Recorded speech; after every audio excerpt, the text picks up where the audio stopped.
भगवन भगवन भगवन भगवन तिम्रो गीत हाम्रो राष्ट्रिय गानमा बहुल जाति भाषा धर्म र संस्कृति छन् भनेर अङ्कित गरिएको छ। वास्तवमा नै नेपाल परापूर्व कालदेखि भौगोलिक प्रदेश अनुसार विविध भाषा र धर्ममा आधारित रहेको देश हो।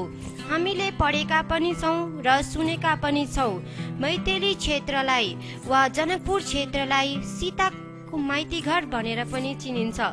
विशेषतः मैथिली क्षेत्रमा मैथिली भाषाको बहुल्यता धेरै रहेको पाइन्छ भने मैथिली क्षेत्र वा जनकपुर क्षेत्रमा संस्कृतिहरू पनि धेरै वा थुप्रै छन्।